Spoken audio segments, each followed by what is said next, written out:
When a person faces a danger, whether it's real or perceived, they might go into 4 types of trauma response: fight, flight, freeze, and fawn.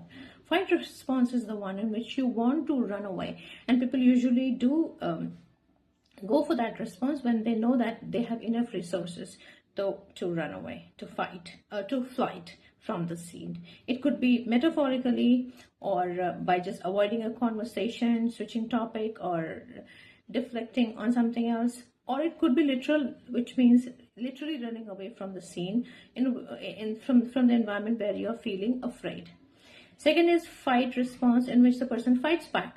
There also they have to assess their resources to see if they can fight back. It could be literal fighting back, like physically.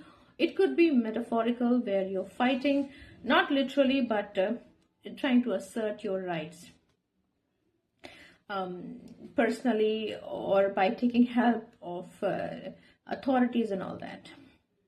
The third one is a fawn response. It's the trauma response in which the person, instead of trying to run away or fight back, they instead try to please their perpetrators, so that they believe that if I please this person, they might not abuse me, or abuse me less, or might start to treat me the right way. And the fourth response is fawn freeze response.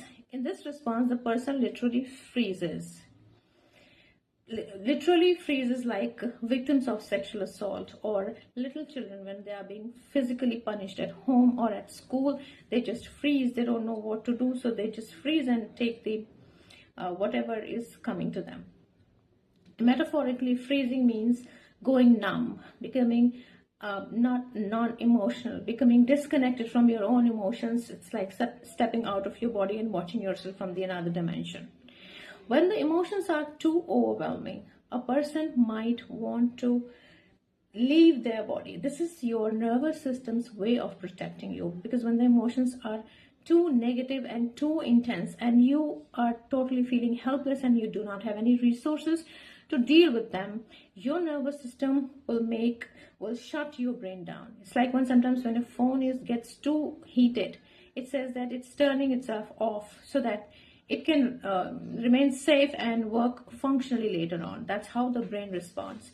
It shuts itself down. Otherwise, you might go crazy, or you might even die because of the pain of those painful emotions. This is exactly what happens in the toxic faith system. You know that you cannot run away anywhere. Where would you go if you try to run away? The outside world is not safe for your spiritual life, and so you cannot fight back, because fighting back would be sinful, and it's also, fighting back is also emotionally unsafe, because you might get emotionally abandoned, or you might be labeled, or you might be calling a divine retribution upon you. So fighting back is also not safe. You might not feel like fawning anymore, because now you know the truth, and you have the insight into the toxic aspects of your environment. So you don't feel like fawning, because then you would be doing injustice to yourself by fawning.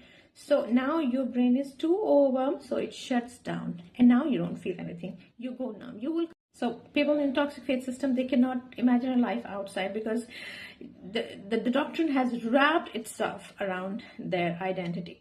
If I leave, I'll be betraying God. So, but in reality, what they are actually afraid of, it's losing themselves, because their identity got tied to the group, to the doctrines, to the teachings and everything. And if you leave them, you are no more.